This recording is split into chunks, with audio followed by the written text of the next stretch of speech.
Gracias, buenas tardes. Pues bienvenidos nuevamente a este magno evento organizado por la ANAP. En esta ocasión, la ANAP se viste de gala una vez más en un evento de 5 días con 5 invitados distintos, de primer nivel todos ellos, dirigidos y coordinados por el doctor Miguel Ángel Granados Atlaco.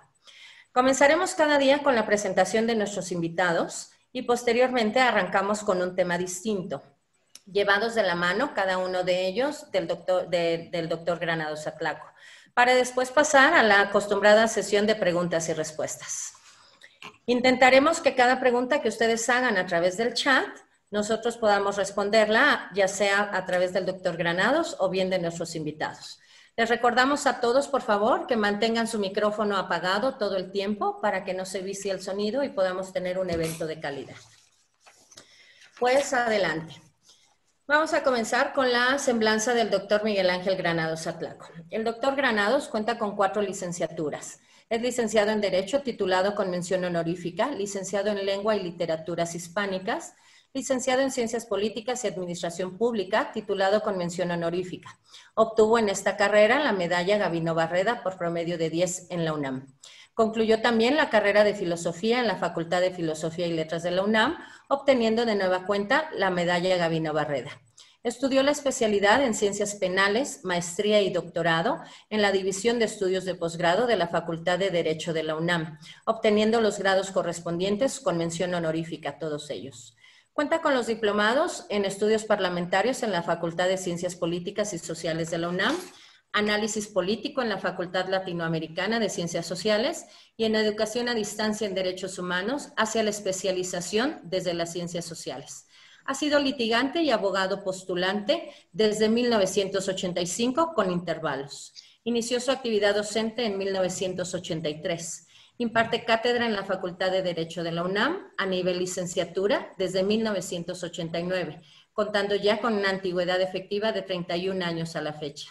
Es catedrático definitivo por oposición en 5 materias: Introducción al Estudio del Derecho, Teoría de la Ley Penal y del Delito, Delitos en particular 1, Delitos en particular 2, Delitos especiales, Filosofía del Derecho y Práctica Forense de Derecho Penal. Es docente en el programa de posgrado de Derecho de la UNAM en la especialidad y la maestría en Derecho Penal, impartiendo las materias en Derecho Penal, Criminología y Criminalística. Es profesor adscrito a los seminarios de Derecho Penal, Filosofía del Derecho, Derecho Electoral, Derecho Procesal Penal. Ha dirigido más de 100 tesis en dichas materias. Obtuvo el primer lugar en el concurso anual de Pemex como director de la mejor tesis intitulada El SIDA como forma delictual. Obtuvo el primer lugar en el segundo certamen de ensayos sobre justicia penal electoral organizado por el IFE, la PGR, la FEPADE y el INACIPE. Ha dictado más de 70 conferencias, además de diversos cursos, talleres y conferencias en toda la República Mexicana en materia literaria, política electoral y penal en diversas instituciones educativas públicas y privadas, así como en diferentes instituciones públicas como la Cámara de Diputados, la Asamblea Legislativa de esta ciudad, la Junta Federal de Conciliación y Arbitraje, la Suprema Corte de Justicia de la Nación, el Instituto Nacional de la Economía Social, el Instituto Nacional de la Administración Pública y el Instituto Electoral del Distrito Federal, la Comisión de Derechos Humanos del Distrito Federal, entre otras. En la Facultad de Derecho de la Barra Nacional de Abogados, impartió clases en la maestría en las materias de amparo en materia penal, técnicas legislativas, instrucción magisterial, Derecho Penal 1 y 2, Derecho Procesal Penal y Derecho Constitucional Comparado. En el Centro Universitario de Estudios Jurídicos imparte clases a nivel licenciatura, así como en las maestrías de Derecho Aduanero y del Comercio Exterior, Fiscal y Administrativo, Constitucional, Sistema Penal Acusatorio y Juicios Orales. Actualmente, en las materias que imparte, cuenta con 18 publicaciones, Además, elaboró un texto sobre derecho constitucional para el otrora IFE. Es autor de varios libros, entre ellos el libro titulado Derecho Penal Electoral Mexicano, publicado por Editorial Porrúa. Su más reciente obra se intitula Teoría General del Estado. Es director del doctorado en el Centro Universitario de Estudios Jurídicos, en el que además imparte varias materias. Ha grabado más de 20 programas para Canal Judicial en materia electoral y penal. Es vicepresidente del Colegio de Profesores de Derecho Penal de la Facultad de Derecho de la UNAM. Forma parte del claustro de doctores de la Facultad de Derecho de la UNAM desde hace más de 14 años. Ha ocupado diversos cargos en el sector público. Fue director de lo contencioso en la Dirección General de Asuntos Jurídicos de la Cámara de Senadores, titular de la unidad del Secretariado del Instituto Electoral del Distrito Federal, presidente del Comité de Transparencia y Acceso a la Información Pública de esa institución. Ha laborado en la Suprema Corte de Justicia de la Nación como asesor de la exministra Margarita Luna Ramos y en la Cámara de Senadores como asesor. Solo por mencionar parte de su semblanza. Y tenemos el día de hoy como invitado al doctorando Roberto Garrido Cruz, quien además es presidente de la asociación que nos invita a este evento. El doctorando Roberto nació en la Ciudad de México, es licenciado en Derecho por la Facultad de Derecho de la UNAM, fue declarado visitante distinguido por el Honorable Ayuntamiento de Jalapa, Enríquez, Veracruz, cursó el diplomado en Derecho Tributario en el Instituto Tecnológico Autónomo de México, cursó un diplomado en Amparo, cuenta con cursos de finanzas, dirección, liderazgo, convenios y contratos y auditoría legal de empresas en el ITAM y en la Ibero. Cursó la especialidad en Derecho Procesal Penal en el INACIPE. Fue agente del Ministerio Público de la Federación de la Fiscalía, especializada en delitos patrimoniales, fiscales y de la banca en la hoy extinta PGR. También fue agente del Ministerio Público de la Federación en la dirección operativa de la misma PGR. Posterior a ello, fue integrante del despacho Urguelles Abogados Penalistas, siendo representante de diversas empresas nacionales y extranjeras, así como de despachos tales como Uthoff y Gómez Vega. Fue abogado externo del Instituto para la Protección del Ahorro Bancario por más de 5 años, encargándose directamente de la liquidación de varios bancos, así como las responsabilidades del personal del banco. Posteriormente se independizó y fundó su propio despacho con sede en la Ciudad de México, en donde estableció la ANAP, Asociación Nacional de Abogados y Profesionistas, que hoy nos acoge en este evento, con miras a tener socios y representantes en toda la República Mexicana. Posteriormente creó el grupo COM, siendo director general del mismo, que se encarga de la investigación, administración y representación de diversas personas jurídicas, en donde actualmente ha sido invitado a participar como consultor en una parte del Tren Maya. Actualmente terminó y obtuvo el grado de maestría en juicios orales en el Centro Universitario de Estudios Jurídicos y se encuentra a punto de terminar sus estudios de doctorado en el mismo centro, mismo en el que el doctor Granados Atlaco es director y docente. Pues bienvenidos a este magno evento. Gracias a todos por participar. Les recordamos una vez más que mantengan su micrófono apagado. Cualquier duda o comentario, tenemos el chat, por favor. Y adelante, doctor Granados. Bienvenidos. Pues bien, muchas gracias. Muy buenas tardes. Es un placer estar en este evento aquí. Muchas gracias a la Asociación Nacional de Abogados y Profesionales. Y por supuesto, un placer estar aquí con mi querido doctorando y amigo, mi querido maestro Roberto Garrido. Roberto, un placer estar aquí contigo. Doctor, qué gusto en verdad tenerte de nuevo. Tere, muchas gracias, de verdad. Qué bueno que se han podido dar estos pasos para poder pues divulgar un poquito más de la cultura jurídica, pues con tan excelso maestro como lo eres tú, doctor. No, pues muchas gracias, muy gracias. Creo que te nubla el cariño, mi querido Roberto. Pero bueno, vamos a platicar para que los que nos acompañan, nos hacen el honor de acompañarnos, gente del Centro Universitario de Estudios Jurídicos, de la Facultad de Derecho, de la Universidad de Londres, de varias instituciones universitarias y por supuesto gente de la academia. Y funcionarios, también nos acompañan los funcionarios de la Fiscalía General de Justicia. Y bueno, pues empezar porque destaquemos la importancia de este tema. A ver, hablar del secuestro tiene mucho que ver con entender una realidad social, una realidad lamentable, ¿no? Que pues todos estamos expuestos y que se sucede en el día a día.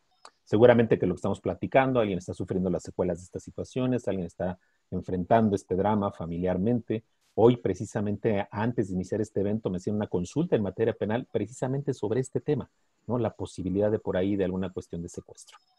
Entonces, primero que nada, vamos a sensibilizar a los que nos escuchan. ¿Por qué hablar de secuestro? ¿Qué razón habría de hablar de secuestro, mi querido Roberto? Pues mira, doctor, si me preguntas, bueno, antes que nada, pues quiero dar la bienvenida a todos y agradecerles su presencia. Y regresando al tema, pues bueno, creo que es una situación que nos atañe, creo que es un delito de muy alto impacto, no es exclusivo de la República Mexicana. Creo que se ha dejado un poco de lado, sigue siendo tan lesivo como lo es pues el feminicidio, como lo es la desaparición forzada. Tenemos ahora el tema de los chicos, los 43 normalistas, casos que no se han resuelto y que también son de alto impacto y que de alguna forma la situación jurídica o la tipicidad que nos lleva, pues han sido unas variantes quizás de este delito, porque pues a mí me quisiera preguntar pues realmente qué es lo que se nos secuestra. O sea, partimos de que el bien jurídico tutelado aquí pues es la libertad, pero pues debemos de entender que también la libertad pues tiene muchas variantes, ¿no? Tenemos la libertad de pensamiento, la libertad de trabajo, la libertad de religión, tenemos la libertad de radicar en cualquier parte de la República, la de tránsito, la de imprenta, la de expresión, en fin, tenemos una infinidad de libertades. Y en lo particular, pues la libertad que hoy nos atañe, que es la privación de la misma, pues es un derecho que el Estado tiene la obligación de garantizar en todas sus manifestaciones, como las que me he referido. Entonces, esto me lleva a la pregunta de ¿por qué hablar de este tema? Bueno, si tenemos en el entendido de que el secuestro es la privación de la libertad y hemos visto que hay algunas variantes, pues ¿de quién es la libertad? Si bien es cierto, la responsabilidad es del Estado hasta cierto punto y crea instituciones para ello, para garantizar el libre desarrollo de la persona física y psicológicamente, pues entonces parece como una graciosa concesión y que, pues bueno, se nos ha limitado en cuanto a su ejercicio. Me parece que la libertad, el sufrimiento de no tenerla, pues viene en muchas variantes, como lo decía yo hace un rato, y coopta ese ejercicio del libre desarrollo de la persona o del ciudadano. Muy bien, ¿no? Y creo que coincido plenamente con todo lo que estás comentando, porque eventualmente hay delitos de toda naturaleza que ofenden a bienes jurídicos, que todos ellos, al ser de primera importancia para la sociedad, por algo están protegidos por el derecho penal. Pero este me parece que tiene muchas peculiaridades y muchos recovecos que hay que atender. De entrada, efectivamente, hablamos de delitos contra la libertad personal, en juego una libertad, la libertad del sujeto, del individuo, como parte de un derecho humano que tenemos todos, por supuesto, pero que también es algo que le tiene que preocupar al derecho penal y que yo diría lo estaremos colocando prácticamente por debajo de otro de los grandes bienes jurídicos protegidos, que es la propia vida, ¿no? Sin embargo, hay una situación muy interesante que pasa en nuestro Código Penal, que resulta que nosotros revisamos las punibilidades previstas para los delitos, que en este caso, confrontándolo con el propio homicidio calificado, pues resulta que se sanciona con mayor severidad el secuestro, la hipótesis del secuestro, porque también habrá que aclararle a los que nos escuchan que hay diferentes modalidades en este tema de privar de la libertad. No sé por dónde quieras empezar, mi querido Roberto, si un poquito platicándonos sobre estas variantes que puede haber sobre el secuestro, sobre las diferentes formas de privar de la libertad. Y bueno, yo ponderar algo que siempre me hace mucho ruido, que siempre que enseño esto en la facultad hago gran énfasis. 40 a 60 años de prisión para quien cometa el delito de secuestro, entendido en esta modalidad de privar de la libertad a alguien, con la finalidad de obtener de causarle un daño, ¿sí? O de obtener un rescate. Y entonces esto, si lo confrontamos con la punibilidad prevista para el homicidio, pues parece que el legislador está ponderando de una manera superior, como bien jurídico, a la libertad personal frente a la propia vida. Y esto nos tiene que decir algo como sociedad, algo está sucediendo en el ámbito social, como para que se vaya por esta ruta, la ruta de sancionar con mayor severidad un bien jurídico que supondría que tendría que ser un poquito abajo de la vida, y aparentemente, con base en esto que vemos en la ley, pues resulta todo lo contrario, ¿no? Entonces, por donde tú quieras, mi querido Roberto, profundizar sobre lo que estamos platicando. Tú dinos. Gracias, doctor. Mira, muy breve, me gustaría hacer una pequeña introducción a todo esto, porque creo que los abogados, como tú sabes, debemos de tener un poquito más del panorama. Es cierto, debemos de ser técnicos. Yo mismo he dicho que yo soy un albañil del derecho, pero debemos de ser técnicos y conocer también de otras cosas y entre ellos el entorno que nos mueve, ¿no?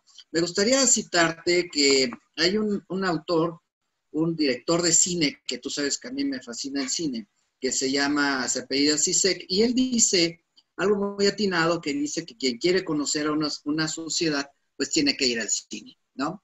Y esto me lleva a una película muy interesante de Kieslowski, un director de cine polaco, que ustedes recordarán seguramente aquella trilogía francesa, y particularmente de la película que se llama Azul, con una actriz fabulosa que es Juliette Binoche, y que ella empieza con el tema de la libertad, ¿no?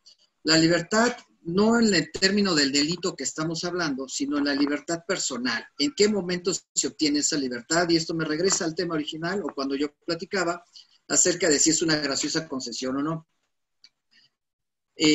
Tenemos que ahí ella pierde parte de su vida, su familia y demás, y obtiene esa libertad que anhelaba.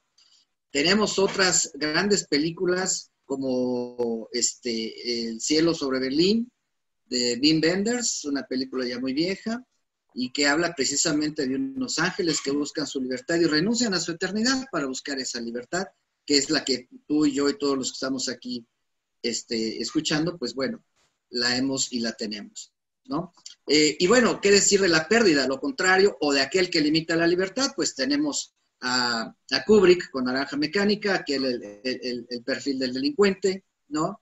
Que pues de alguna manera pues busca quitársela o arrebatarle no solamente la libertad, sino hasta la vida, ¿no? Tenemos una película que habla ya de procesos, como es la de Cómo matar a un ruiseñor, que seguramente también la habrán visto, o aquella que hasta se hizo obra de teatro, que es la de 12 hombres en pugna, que también nos habla de los riesgos, de los malos procesos, o de los malos delitos, o de las malas interpretaciones de los delitos que pueden llevar a la gente a una sanción penal tan alta, con esas penas como tú ya has comentado, ¿no? Esto lo traigo a colación porque me parece muy interesante que si partimos de que si una sociedad de alguna manera se ve reflejada en su cine, bueno, pues ¿qué podemos decir de los Estados Unidos de Norteamérica, ¿no? Donde todo es violencia y todo son armas y demás. Y bueno, pues sabemos mucho de que las sanciones allá, pues más que las sanciones, el temor a la policía, ¿no? Creo yo que las sociedades empiezan a variar sus temores, ya no tanto a una ley penal, sino al ejercicio de una represión policíaca, por ejemplo. Lo hemos visto en ejemplos recientes, donde llega la policía y sin preámbulos, sin juicio ni nada, se siente amenazada la policía y le disparan y acribillan a personas. Entonces, ¿realmente vale la pena tener una legislación que señale penas tan altas? Ahorita hablaba hasta de 60 años. Hay una más allá en una de las fracciones que habla de hasta 140 años. Esto no solamente parece desproporcionado, sino hasta parece fantasioso, ¿no?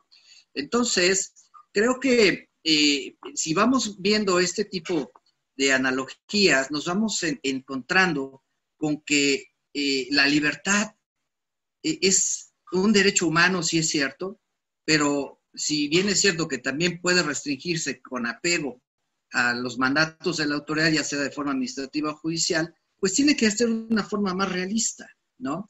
Y el fin último, me atrevería yo a pensar que no es como lo quiere Jacobs, que es que el derecho penal sea más disuasivo, sino que el fin último sea precisamente el respeto a la ley, no necesariamente el miedo a la autoridad o a la pena.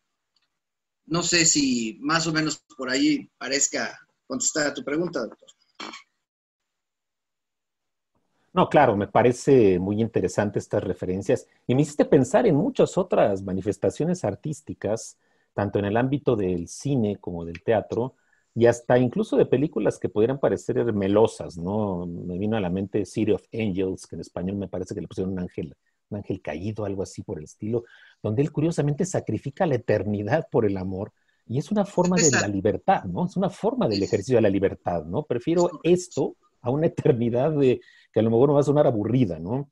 O también esas frases que hemos escuchado todos cuando han dicho algunos pensadores que más vale morir de pie que vivir de rodillas. Es decir, cómo todo tiene que ver con el tema de la libertad, ¿no? El ser humano eh, finalmente es donde se siente plenamente como ser humano, ¿no? En un ambiente de libertad. Y hay gente que en determinado momento puede valorar tanto su libertad personal, pues que le puede llevar a tomar cualquier cantidad de decisiones, ¿no? ¿Cuántos casos no conocemos también de delincuentes o de personas sorprendidas cometiendo algún delito y que prefieren suicidarse antes de volver a una cárcel o ya encarcelados también optan por el suicidio? Entonces creo que hay un valor muy fuerte en la idea de la libertad en la naturaleza humana y que, bueno, pero aquí estamos hablando de que un tercero sea el que ofenda esa condición de libertad, ¿no? Estamos hablando de un tercero que está pasando por alto por un derecho fundamental, por un derecho, digamos, irreductible del ser humano. Y como consecuencia lógica, entonces suena perfectamente entendible que la legislación penal vaya hacia eso, no vaya hacia las sanciones. Pero también me sumo a ese problema que estamos comentando, ¿no? Que efectivamente la experiencia internacional, la experiencia desde el punto de vista ya desde la criminología y de la propia penología, ha sido que en determinado momento el incrementar las sanciones no está sirviendo para inhibir las conductas delictivas, no está sirviendo para que la gente diga, no, pues yo no quiero, no voy a cometer el delito, y que efectivamente, independientemente de que la razón fuera a un auténtico respeto a la ley, que es a lo que todos aspiraríamos como sociedad, ¿no? Una conciencia normativa que nos lleve a ser respetuosos de la ley por sí misma, ¿no? No, sino que venga el hecho de que el miedo, el temor, ¿no? A la represalia, a la consecuencia de derecho que se pueda generar con la comisión de una conducta tan grave.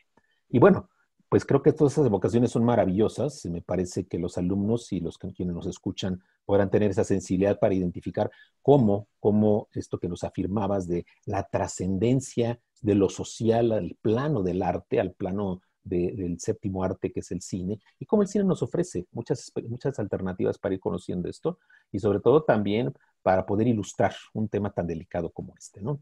Pero bueno, yo insistiría en un tema que entonces tendría que ver con la última parte de tu comentario, decir, bueno, y entonces tendríamos que justificar que el legislador dijera, vamos a poner 40, 60 o hasta esas cantidades que ya suenan absurdas en la sanción, porque pues ¿quién va a vivir todo ese tiempo, no? Creo que hemos visto sentencias increíbles, ¿no? Que dicen, pues vamos a ponerle al sujeto 240 años de prisión con 6 meses, no vaya a ser que sobreviva a los 240 años, ¿no? Aventémosle 6 meses por si las dudas de que vaya a liberarla, ¿no? Y entonces decimos, a ver, cuidado, pero esto hasta dónde cumple con ese sentido que se supone que tiene la pena, porque eso es parte del problema. La pena en el caso mexicano se supone que desde la óptica de nuestra propia Constitución no está prevista en esa lógica, sino en otra lógica, la lógica de una reinserción social. Y entonces la gran pregunta que tenemos que hacernos como sistema es decir, si 200 años no me alcanza para reinsertar socialmente a alguien, que es algo lógico, bueno, ¿por qué sigo pensando en la reinserción social, no? ¿Y por qué no pienso en sanciones que pudieran ser más severas o de otra índole, ¿no? En el plano de lo que puede ser un auténtico ciclo de vida del sujeto, ¿no? Entonces, porque efectivamente también a veces el problema es que en México se juega el derecho penal, se simula con el derecho penal, y de repente tú y yo, Roberto, con nuestra experiencia como litigantes, sabemos perfectamente que hay el que le condenan a 10 años de prisión y a los 2 años o 2 años y medio está fuera, ¿no? Entonces, porque a veces se ha privilegiado también esta parte de los beneficios de los sustitutivos penales, etcétera, y entonces llega un punto en que parece que aunque el legislador se esfuerce por buscar una proporcionalidad, ¿no? Y un equilibrio entre la sanción y el bien jurídico que se afecta, pues esto ya no pasa.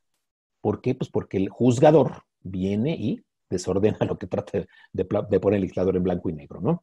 Entonces, creo yo que hay también esta necesidad del sistema penal de que ciertos delitos, como es el caso del secuestro, por supuesto, pero otros más tal vez, ameriten o valga la pena que no se piense en sustitutivos penales y que realmente se piense en un plano completamente digamos, de claridad, de decir, vamos a reinsertar, seamos serios con la reinserción, o si no, pensemos de otra manera, ¿no? Va de gane, la sociedad ya gana con que estas personas sean segregadas del ámbito social. ¿Por qué? Porque son riesgos latentes y son riesgos permanentes para la estabilidad social, ¿no? Pero bueno, a ver, platícanos más entonces de esta figura delictiva, porque hace rato pues, adelantabas que efectivamente en algunos casos, en algunas hipótesis, pues esto se va al cielo, ¿no? En la sanción, ¿no? Y Sí. llaman la atención otras figuras porque tú recordarás que nos tocó vivir, al menos yo andaba por ahí en la Cámara de Senadores, si mal no recuerdo, cuando me tocó vivir aquí esta idea de la inclusión de un 163 bis, ¿no? Que se refiere al secuestro express, ¿no? Un secuestro express que tú dices, primero me parece que esa inclusión de términos, pues no son préstamos lingüísticos, sino barbarismos, como esta palabra express, que no es propia del idioma español. Bueno, no me parece afortunada una inclusión así porque entiendo yo que basta con que se haga la descripción del tipo, ¿no? O sea, en el tipo penal que incluye esas descripciones, que lo hagan claro, que lo hagan entendible y que lógicamente el legislador pues plasme en el tipo penal la hipótesis, ¿no? Del evento delictivo que está pretendiendo inhibir a través de la sanción penal, ¿no? Y entonces, yo cuando veo este tipo de cosas donde dices, bueno, a ver, ¿hasta dónde, cuáles, por ejemplo, en la incorporación de elementos subjetivos o que sean susceptibles de una interpretación para cualquiera que tú dices, mira, una vez en un grupo de maestría se armó una controversia, estábamos en una clase de argumentación y de repente me se ocurrió preguntarles, oigan chicos, ¿cuánto es un ratito para ustedes, no? Y entonces un ratito, pues había para el que duraba 3 minutos, 10 minutos, para el que decía, bueno, depende, pues a lo mejor 1 hora. Y entonces ese es el riesgo también en la construcción de los tipos penales. Cuando vemos el tipo de secuestro express, vemos que habla de que el tiempo estrictamente indispensable para cometer los delitos de robo o extorsión, ¿cuánto es el tiempo estrictamente indispensable, ¿no? Para llevar a cabo una conducta de estas, ¿no? Entonces, Claro. como el propio legislador también, cuando incorpora ciertas figuras, como que recurre a expresiones que no son afortunadas y que lógicamente generan, ¿no? Llevar al plano de las subjetividades, y ahí ahora sí que va a depender del juzgador con el que te toque. Si es un juzgador de los que suele hacer las cosas con toda la pausa del planeta, pues a lo mejor dice que con 3 horas es más suficiente, o habrá el otro que ande ahí siempre acelerado y que digas 10 minutos basta, ¿no? Entonces, no sé si esto juega también para poder, digamos, ir tipificando correctamente estas figuras.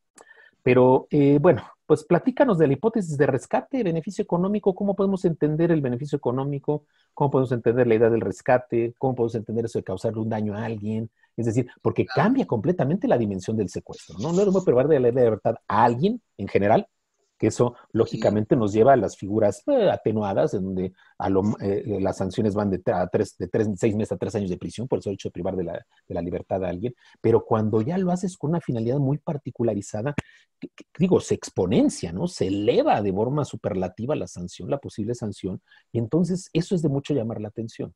Y otra figura que a mí siempre me ha llamado la atención en el tema de privación de la libertad es cuando esta privación de libertad es con fines sexuales. Porque parece que para legisladores vale mucho más que a ti no te quiten tu patrimonio a que pongan en riesgo tu libertad sexual, ¿no? Y entonces yo ahí preguntaría, a ese legislador le diría, ¿cuánto vale su libertad sexual? ¿No? Claro. Como para tasar, insisto, con una mayor sanción el delito que se cometa cuando hay de por medio cuestiones económicas, que el que se cometa cuando lo que está de por medio es nada más y nada menos que esa integridad en el ámbito de la sexualidad. Tus opiniones, mi querido Roberto, ya puse muchos temas así en la gama, Sí. a donde tú nos quieras, por donde quieras entrar, te lo vamos a agradecer. No, la verdad es que qué bonito tener estas pláticas, doctor. Espero que les gusten a nuestro auditorio, porque como yo decía al principio, no solamente tenemos que ser técnicos, sino conocer y llenarnos de todas estas cosas que también rodean al derecho. Y sí, efectivamente, mira, este delito sí ha sido sancionado, yo creo que incluso está en desproporción o violando el principio de proporcionalidad constitucional. Pero ha sido copiado de legislaciones europeas, ¿no? Traídas decimonónicas, y bueno, hasta las Naciones Unidas ya emitieron un protocolo para evitar este tipo de conductas, como lo es el secuestro. Y fíjate qué curiosidad que casi todas las hipótesis que menciona nuestra ley especial, nuestra ley general, pues son muy parecidas a las que emitió las Naciones Unidas, ¿no? Incluyendo el tema del secuestro express. Entonces yo supongo que de ahí lo jalaron y lo insertaron en nuestra legislación, pues sin molestarse en adaptarlo a nuestra idiosincrasia o a nuestro lenguaje, simplemente lo copiaron, ¿no? Pero tú sabes, mi querido Roberto, que yo soy un amante de mi idioma y un defensor irrestricto de nuestra Sí, lengua española. Y la verdad es que a mí me incomoda, ¿eh? Me incomoda desde que empezó a aparecer esta figura. Yo dije, pero ¿qué tanto trabajo nos puede costar que si ya estamos haciendo la descripción del tipo, de los elementos del tipo, que le pongamos el apellidito ese de en su modalidad de secuestro express? Yo no sé, no me gusta, ¿no? Me parece que no es la mejor manera de ah, aterrizarlo, pero bueno, a claro. ver. Perdón que te interrumpa, digo, pero es que No, esa no, no, parte a está mí, bien. ya sabes que a mí Eso todos los es lo temas rico de del, esto, doctor. no, y además todos los temas del lenguaje a mí me enloquecen. Y entonces digo, no, a ver, ¿cómo vamos a hablar como debe ser? Esto de andar robándonos palabras que ni al caso, como si no tuviéramos la manera de calificarlo. En fin, ¿no? Pero bueno, te escuchamos, Roberto. No, y bueno, la verdad es que en muchos de los casos, como tú lo sabes, pues sí adoptamos términos, bueno, el divorcio express, recordarás que también así lo Sí, acogimos de repente, ¿no? claro, sí, El claro. No, y incausado ya afortunadamente cayó en desuso, ¿eh? en Porque desuso, así afortunadamente es. entró la expresión de divorcio incausado y ya, Así como que es. la gente se olvidó. Pero esa primera generación que conoció esta figura del divorcio unilateral, que finalmente también así se puede entender en la petición, en la solicitud unilateral para el El divorcio, juicio, el juicio era, testamentario express también se llegó a considerar, aquel de claro, mayor también. controversia. Así es, Fíjate cómo entonces, vamos trayendo ese tipo de palabras, ¿no? sí, pero bueno. Fíjate que viendo estos temas, me parece que este tipo de delitos, como yo decía, pues llegan a alcanzar penas hasta más altas, en lo particular y en lo general, que otros como el genocidio, el homicidio y demás. Lo que platicabas de la conducta del secuestro express, que el fin es la obtención de un lucro, entonces tenemos que la privación de la libertad viene con la afectación de otro bien jurídico tutelado, como lo es el patrimonio del pasivo, ¿no? Entonces, yo no sé si dividir esto en dos conductas, como lo es privación ilegal de la libertad y el robo o la extorsión, toda vez que el uno es el medio comisivo para el otro. Y cuando se sanciona, como no se hace la subsunción de la afectación patrimonial en el delito de secuestro express, incluso el legislador así lo dejó abierto, de tal manera que el juez puede sancionar por la privación de la libertad, como le llaman en su modalidad de secuestro express, y adicionalmente el concurso de los delitos de robo o extorsión. Entonces podemos decir que allí está sancionando dos conductas distintas bajo un solo nombre, que es el secuestro express. Entonces, ¿qué caso tendría colocarlo en una sola fracción como si fuera un solo delito donde se encuentran reunidas y hay un concurso de delitos?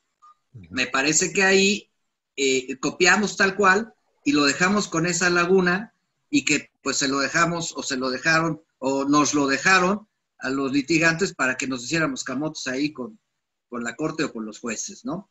En No, esa pero parte del fíjate, secuestro express, ¿no? digo, y además incidiendo en esta crítica, y si bien es cierto que el margen es amplio porque dice punibilidad de 20 a 40 años de prisión, lo cierto es que aunque sea amplio, ¿qué tanto tiene el legislador herramientas para calificar todo lo que sería lo relativo al segundo evento, que sería el robo o la extorsión, ¿no? Sí, Porque además me parece que la extorsión tiene tantas sí. caras, que eventualmente queda pequeña la sanción, ¿no? O sea, habrá casos en los que a lo mejor rebase por completo la conducta subsecuente a la propia conducta de privado de la libertad. Porque además, si estamos hablando de que sea por el tiempo estrictamente indispensable, como lo dice el tipo penal, para llevar a cabo estas conductas, pues en un Meramente descuido pareciera que subjetivo. estamos dándole demasiado valor al ratito que te privió de la libertad, ¿no? Y entonces lo otro ya deja de ser considerado con la misma trascendencia, porque para quienes los chicos que nos escuchan y todas las personas que nos escuchan deben saber que por lo que hace el tipo penal que estamos comentando, hay un párrafo expreso que dice, se va a sancionar de 20 a 40 años el secuestro express, el mal llamado secuestro express, pero además dice que no se admite, es decir, no se va a sancionar, así literalmente dice, que no se va a aplicar sanción alguna en cuanto al delito de robo o extorsión. Es decir, nos está matando por completo la figura o la posibilidad de entenderlo como concurso de delitos, sino que entonces parecería que no hay un concurso de delitos, sino que el delito es en dos fases, ¿no? Una, privar de la libertad, y la otra, robar, privar de la libertad, ¿no? Extorsionar. ¿Estamos de acuerdo? Y entonces, cuidado, porque me parece que no estaríamos pensando muy claramente en esta figura. Y como tú lo dices, mi querido Roberto, pues parece que fuimos y la copiamos a lo tonto, ¿no? Como nos pasa con muchas figuras, tú y yo lo sabemos, ¿no? O sea, ya en el plano de los análisis comparativistas o desde la óptica del derecho comparado, cuántas cosas no vemos que de repente se implantan así como si nada, y perdón, pero en términos médicos, pues lo primero que verifica cualquier médico es que el receptor, pues, sea el adecuado, ¿no? Que exista compatibilidad. Y a veces copiamos cosas de sistemas jurídicos completamente incompatibles con el nuestro, ¿no? Pero bueno, ¿qué más, mi querido Roberto, con esta parte?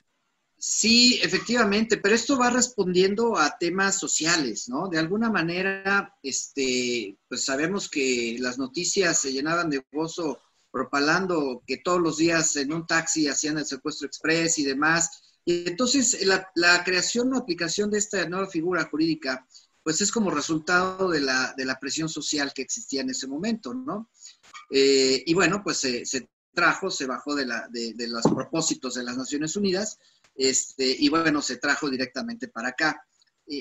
Yo creo que aquí esta es la parte interesante de esto, porque como tú ya bien nos los has comentado en clase y demás, ¿qué pasa aquí con la aplicación de la política criminal? ¿Tenemos que acudir a lo que dice Roxy, una sanción con más política criminal?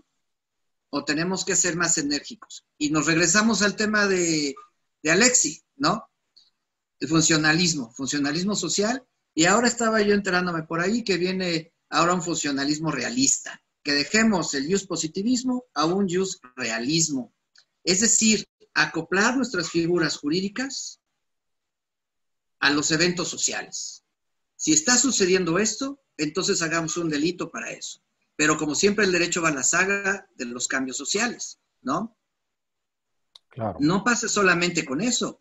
Por ejemplo, este delito de secuestro tuvo más de 10 modificaciones o actualizaciones a lo largo de cuando solo era un solo delito. 10 veces fue reformado a lo largo del tiempo hasta que se hartaron y ya no había por dónde meterle más parches y crearon la nueva ley, precisamente una ley que habla sobre el secuestro, sobre el delito de secuestro, que es una ley general de prevención sobre el delito de secuestro, reglamentaria de la fracción 21 del artículo 73 constitucional.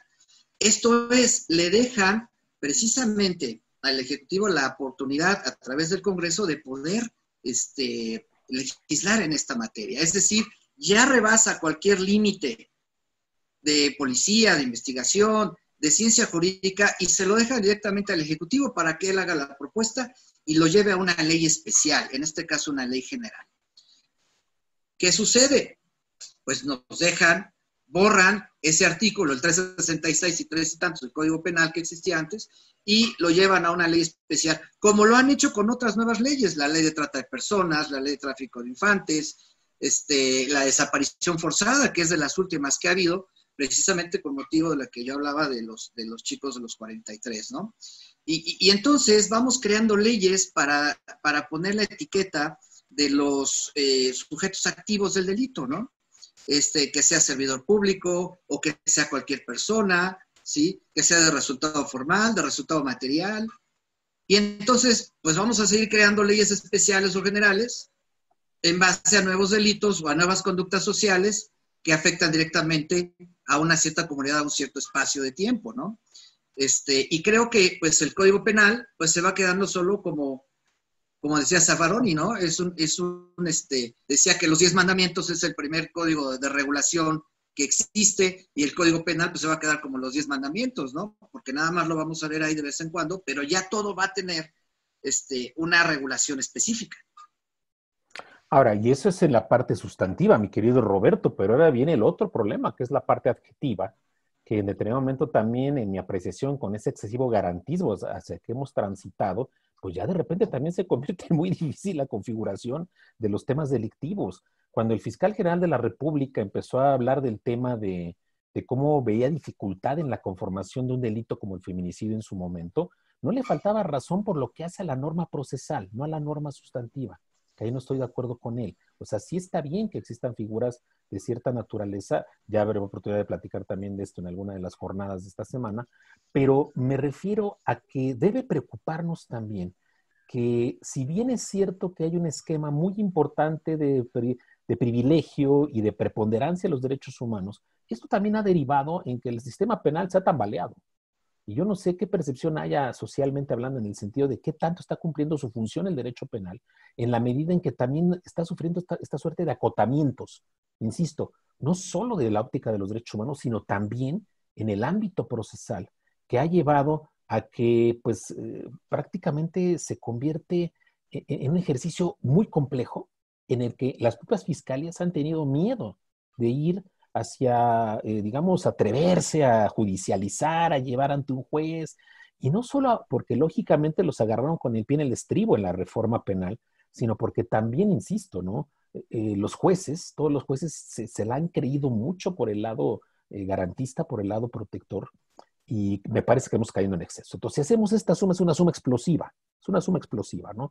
Desde la parte sustantiva, que es el Código Penal, ¿no? O las leyes penales, y la parte adjetiva, que es el Código Nacional de Procedimientos Penales, como ahí entre ambos generan un crisol, ahí yo diría incluso algo peor todavía, un muégano, que blinda, ¿no? Que blinda las conductas delictivas, que las hace, digamos, pues hasta impunes, ¿no? Y sabemos perfectamente que en toda sociedad la impunidad lo único que genera y propicia es la recurrencia en la comisión de delitos, ¿no? ¿Qué más nos platicas acerca del secuestro, mi querido Roberto? ¿Qué más en tu experiencia como litigante nos puedes plantear, comentar y compartir sobre todo con esta figura? Bueno, lo que yo considero es que la creación de estas nuevas leyes como una política criminal para tratar de erradicar este tipo de delitos, pues creo que si bien es cierto, pues se busca dar esa seguridad, ese derecho a la libertad que todo individuo debe tener y que existe además en todas las constituciones del planeta, el derecho a la igualdad, el derecho a la libertad, pues de alguna manera lo está haciendo a través del miedo, o sea, buscando que la gente le tenga miedo a la pena, que la sanción sea algo que no puedan echar a un lado o dejar pasar. Sin embargo, sabemos que la gente pues, no sale a la calle pensando, híjole, no puedo cometer robo porque son 40 años, no puedo cometer secuestro porque son 100 años, ¿no? Pues tú de lo que menos sales a la calle es pensando en eso, ¿no? Acuérdate que la oportunidad hace al ladrón. En el caso del secuestro, ¿no? Lo que decía yo de Kieslowski también, que es una película acerca de no desear los bienes ajenos, ¿no? El delincuente, pues lo primero que quiere es tu dinero, por eso te secuestra, ¿no? ¿De dónde viene esto del robo? Bueno, pero para cometer el robo te tiene que secuestrar, o para obtener un beneficio, para obtener algo, un chantaje, una presión moral, ¿no? Una amenaza incluso. Y esto lo vemos no nada más como el secuestro de la privación ilegal de la libertad con fines económicos. Lo podemos ver hasta en el secuestro de funcionarios o servidores públicos para que hagan o dejen de hacer algo, ¿no? Y a ver, entonces, en tu opinión y llevándonos al plano de la dogmática penal, entonces, ¿estamos realmente entendiendo a la privación de la libertad en estas hipótesis más como un medio comisivo que el delito por sí mismo? Es decir, esa sería la gran pregunta, ¿no? Porque si tú me dices, privo de la libertad para tal cosa, privo de la libertad para tal otra cosa, entonces parecería que en realidad, insisto, lo que estamos considerando es a la propia privación de la libertad como el medio comisivo y no en sí tanto como la conducta sancionable. Y entonces, fíjate, podría pasar algo muy semejante a lo que ya existe, ¿no? En delitos patrimoniales tenemos casos en los que, por ejemplo, en el uso de ciertas formas de comisión del delito, se sanciona con mayor severidad tomando en consideración la calidad del sujeto pasivo, por una persona, un adulto mayor, ¿no? Más de 60 años, por ejemplo. Exacto. Entonces cuando, cuando la conducta delictiva es sobre el adulto mayor, se sanciona con mayor severidad. Y entonces parecería que otra vez no es tanto que estés llevando a cabo cierta conducta, sino que lo que estoy tomando en consideración es la condición de un grupo vulnerable, ¿no? Y no sé hasta dónde esto es sano, vaya. Porque entonces, ¿qué habría que pensar? Realmente habría que pensar en otro esquema en donde privilegiemos realmente la libertad personal y que todo lo demás juegue como, digamos, como agravantes, atenuantes. Creo que ahí sí es afortunado el tema cuando hablamos de delitos contra la vida, ¿no? El homicidio simple, privar de la libertad, pero puede haber condiciones atenuantes o agravantes, ¿no? Según sea el caso, y entonces, pero todo gravitando sobre un tipo básico fundamental que es el del 123 del homicidio o el 302 del Código Penal Federal, ¿no? Pero ya en el caso concreto de aquí, como que se nos queda el sabor, y no sé qué opinen los demás, y por supuesto que habrá una etapa de preguntas y respuestas que pueden ir planteándolas en el chat, escribiéndolas paralelamente en lo que vamos platicando, conversando, ¿sí? Pero me parece que en este punto habría que hacernos esa gran pregunta. Es decir, ¿te estoy sancionando por el medio comisivo o te estoy sancionando por la privación de la libertad? Y aparte, considero agravado la conducta por el elemento subjetivo que es la pretensión, la finalidad, ¿no? El afán con el cual llevaste a cabo la privación de la libertad. ¿Qué opinas, mi querido Roberto? Sí, efectivamente, comparto eso. En el caso yo decía de aquellas personas que dicen que cometen o que han sido pasivos del secuestro al ser servidores públicos y que los han retenido en sus oficinas porque un grupo social o alguna comunidad les exige que hagan, que den cumplimiento a sus demandas, como el agua, como el paso del tren, como lo que sea, y los retienen, y lo que hacen estos funcionarios o lo que hace el Ministerio Público es que lo califica como secuestro porque están privando la libertad, reteniendo a una persona, ¿sí? Con el ánimo de obtener un beneficio, no necesariamente económico, pero sí una ventaja como lo es la obtención de sus demandas. En este sentido, fíjate que la Corte ya resolvió ese tema y dice que para que una persona sea catalogada como rehén, como lo puede ser un servidor público, pues invariablemente la obtención del rehén tiene que ser la idea de obtener el rehén para obtener el beneficio debe de ser previa. Es decir, tú ya debes de tener en mente que debes de tener un rehén para obtener un beneficio. Pero no nada más se queda ahí, el nexo causal no se queda ahí, sino que además tiene que tener una amenaza real, una amenaza que genere escozor o temor en sus familiares, ¿sí? Que la persona ponga en riesgo otro bien jurídico tutelado que es la integridad corporal o la vida. Entonces estamos hablando de un delito que viene en el 9º de la Ley de Prevención para el Delito de Secuestro, ¿sí? Que está al mismo tiempo compuesto de diferentes delitos, de diferentes bienes jurídicos tutelados, donde tenemos una variante de nexos causales que deben de cumplirse porque el uno es la consecuencia del otro. Y tienes que tener la idea previa antes de la comisión del delito, no en el momento. Es decir, regresándome al ejemplo, llegas a una oficina, pides que te cumplan ciertas exigencias, no te las dan, y entonces en ese momento tomas de rehén y dices, ahora no te dejo salir hasta que no se cumplan mis demandas. Y esto lo hemos visto ya en repetidas ocasiones. Han tomado la Comisión de los Derechos Humanos, han tomado la Comisión del Agua, han tomado, en fin, la de reforma. Bueno, no, perdón que te interrumpa tantito, mi querido Roberto, pero hasta a mí me ha tocado, cuando yo fui director en la Cámara de Senadores, me tocó que varias veces nos tuvimos que quedar ahí atrapados hasta que se les diera la gana, y era toda clase de gente, desde profesores de la CENTE, trabajadores de limpia, gente demandando cuestiones de agua, etcétera, etcétera. Yo lo viví, o sea, en carne propia viví esta circunstancia, y en aquel momento histórico, estamos hablando de fines de los 90s, pues realmente no era algo de lo que se preocuparan mucho los demás servidores, ¿no? Como que no lo tomaban como algo tan grave, ¿no? Pero finalmente estamos de acuerdo que se trata de eso, de poner en juego la libertad personal, ¿no? Pero entonces ya no es un secuestro, ya estamos a la parte mínima del delito de privación ilegal de la libertad que tiene una sanción menor. Entonces, ¿por qué habría de llevarse a una sanción de hasta 80 años? ¿Sí? Cuando realmente no se cumplen los nexos o es difícil estructurar o componer para el Ministerio Público este tipo de delitos, ¿no?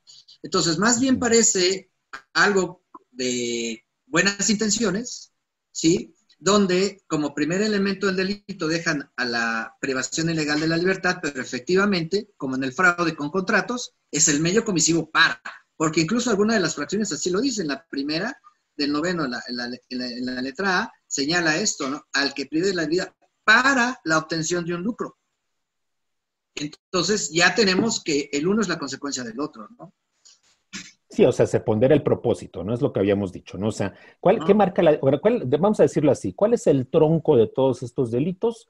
El privar de la libertad. Que no hemos hablado en qué consistiría esto, que también es importante. ¿Qué magnitud le damos al hecho de privar la libertad? Si vamos a pensar que alguno de los aquí presentes cita a su novie, y de repente le dice, ¿sabes qué? Y le echo llave a la puerta, le invito a mi casa, si le echo llave a la puerta, pregunta, ¿ya le estoy privando de la libertad o no le estoy privando de la libertad? ¿No? Y ya de lo que venga después de ahí, sería el segundo momento, el momento de ahora con qué propósito, volviendo a la dogmática penal, el elemento subjetivo del tipo penal que nos estaría diciendo cuál es el propósito, ¿no? Sí, un elemento subjetivo distinto al dolo. ¿Cuál es el animus, ¿no? El animus, Así ¿no? es. Del sujeto, ¿no? Así es. Entonces, no todos los delitos se quedan en el dolo. O sea, vaya, me refiero a las fracciones que estamos hablando, ¿no? Sí.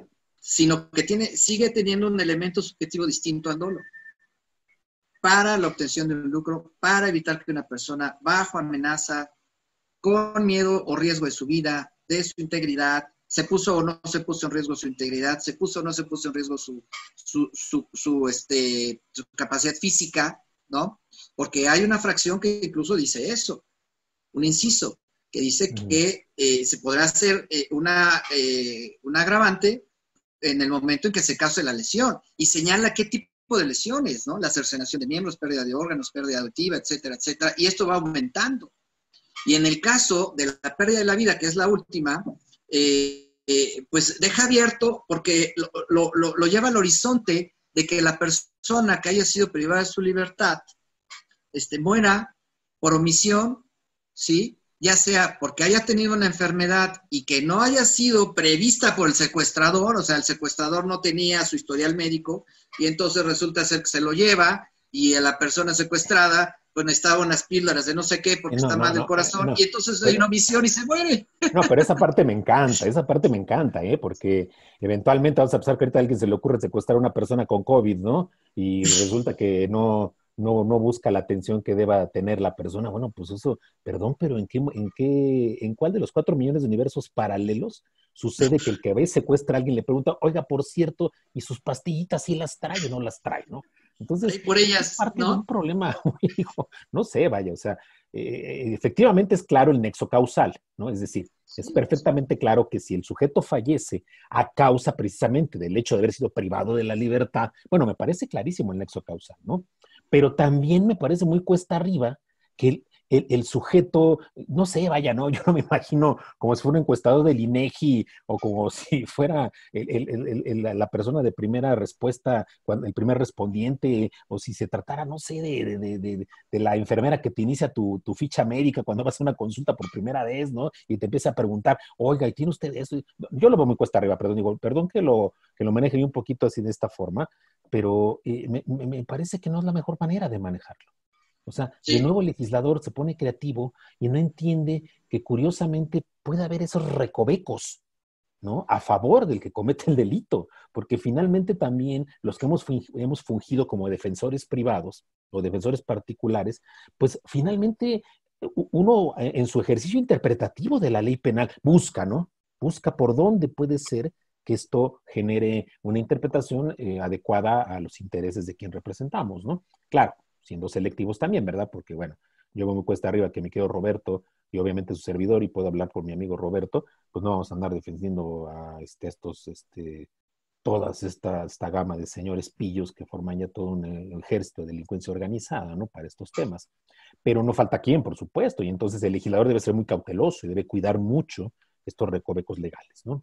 Muy bien, mi querido Roberto, pues ¿qué más nos platicas? Porque creo que esto ha sido muy... Pues, en ese sentido, pues que ha quedado en un vacío legal en cuanto a en qué momento puede sancionarse la muerte del privado de la libertad de la víctima, ¿sí? En qué momento puede sancionarse al delincuente o al activo, si la víctima muere incluso después de haber sido liberado. ¿Dónde se termina esa responsabilidad? Tú sabes que, por ejemplo, en el delito de lesiones, si la persona fallece hasta 60 días después de la lesión cometida, entonces cambia el tipo de lesiones a homicidio, puede ser culposo, ¿no?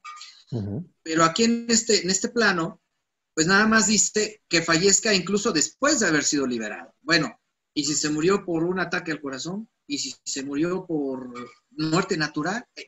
¿Entra dentro de esa hipótesis? Digo, a lo mejor estamos yendo muy lejos, pero somos abogados y tenemos la obligación de criticar y cuestionar y desmenuzar cada palabra que encontramos en el código, ¿no?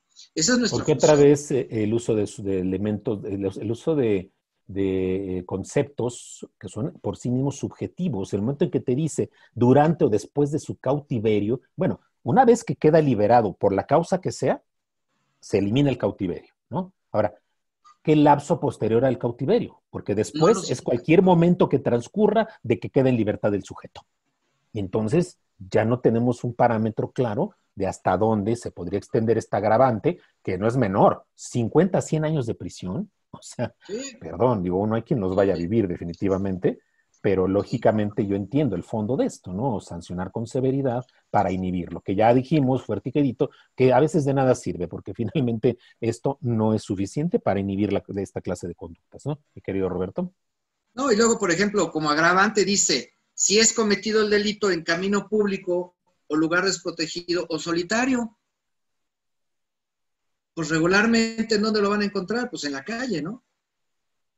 En un camino desprotegido o solitario, ¿qué? ¿Se van a meter a Indios Verdes, de la estación de metro Indios Verdes a las 12 de la noche a ver si es solitario o desprotegido? Pues sigue siendo vía pública, ¿no? El mismo código define el tema de la vía pública y demás, ¿no? Donde los lugares de comisión. Ahora, que haya sido cometido por 2 o más personas, bueno, pues sí, también.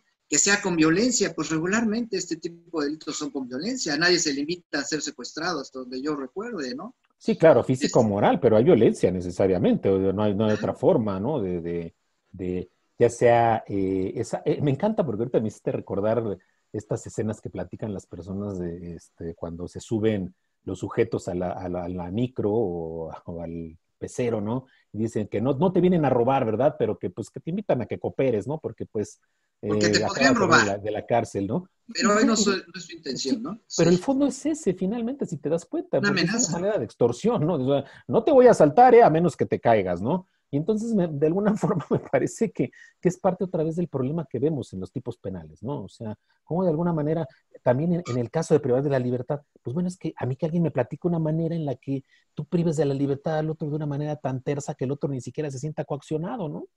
¿Cuál podría ser? No entiendo. O sea, creo que el único caso podría ser que se le engañe al sujeto pasivo, ¿no? A través de un engaño en el que se le indique, oye, pues vamos a tal lugar, vamos a esto y lo otro, acá y allá, y que sin que se dé cuenta, el ejemplo que yo te ponía, ¿no? Alguien invita a su domicilio a una persona, ¿sí? Sin que la otra persona se dé cuenta, le echa doble, triple chapa a la puerta y literalmente pues ya está impedida para movilizarse de manera espontánea, si así lo desea, ¿no? Si el sujeto pretende salir del inmueble en el que se encuentre, ¿no? Digo, salvo esas circunstancias, creo que lo regular es que efectivamente pues ejerza alguna suerte de violencia, ¿no? Ya sea en sus dos caras. La violencia física, que sería ya el ejercicio de fuerza directamente sobre el cuerpo del sujeto pasivo, o la violencia moral, que sea la amenaza de un grave daño o la amenaza de alguna afectación grave a la persona o a un tercero, porque hay que recordar que también se maneja la figura del tercero, en donde no sí, claro, necesariamente el daño tendría que ser inferido al pasivo de la conducta, ¿no? Sino que puede haber un tercero que también se ponga en juego su bien jurídico. Muy Pero bien. También, fíjate, viene como agravante que se allane, que la privación ilegal de la libertad se cometa allanando el domicilio donde se encuentre. Entonces tenemos como agravantes que puede ser vía pública, un sitio solitario o en tu casa. ¿Cuándo no sería un agravante? ¿En qué momento, en qué lugar te debes encontrar para que no aplique el agravante? Sí, porque pareciera que estamos abarcando todos los espacios, ¿no? Sí. Vaya, a la hora que vamos leyendo todo el contenido de esta ley, pues entonces de repente parece que todas las figuras tendrían que ser agravadas, ¿no? Porque al no haber otra referencia espacial, en términos penales hay que recordar que por lo que hace digamos, al estudio de cómo se van acumulando, cómo se van conformando los elementos del tipo, hay lo que se conoce como las referencias espaciales, que es cuando en un delito se exige que la conducta delictiva se lleve a cabo en cierto contexto físico, ¿no? Como los casos que acabas de comentar, ¿no? En un camino público, en un lugar solitario, en un lugar desprotegido, esa es una referencia espacial. Pero parece entonces que estamos hablando del hecho de que pues esas famosas referencias espaciales estarían abarcando cualquier posibilidad, ¿no? Y entonces en un descuido pues ni resultan necesarias, basta con la ejecución de la conducta para que esta de suyo se entienda agravada. Pues bueno, mi querido Roberto, creo que estamos ya cerrando esta parte del conversatorio porque la intención sería que vayamos atendiendo también las preguntas que nos vayan haciendo que nos hacen el favor de acompañarnos en este evento, y la invitación sigue vigente para que nos hagan las preguntas prudentes, convenientes acerca del tema, lo cual nos encantaría que para nosotros sea una muestra de que pues estuvieran haciendo un seguimiento puntual de este ejercicio, y de que hay una preocupación y un entendimiento de todos estos temas. ¿Por dónde vamos, mi querido Roberto? ¿Por dónde nos vamos? Platica. Vamos a pensar que... Nada más quiero... Sí. Perdóname, discúlpame. No, te nada más escucho. quiero agregar que en el caso de este delito en particular, no amerita ni sustitutivo de la pena, ni conmutación, ni reducción parcial, no amerita ningún beneficio. Entonces... Claro, y eso es bueno, ¿no? Sí, claro, pero y yo estoy de acuerdo, digo, a nadie le gustaría padecer este Vía Crucis, ¿no?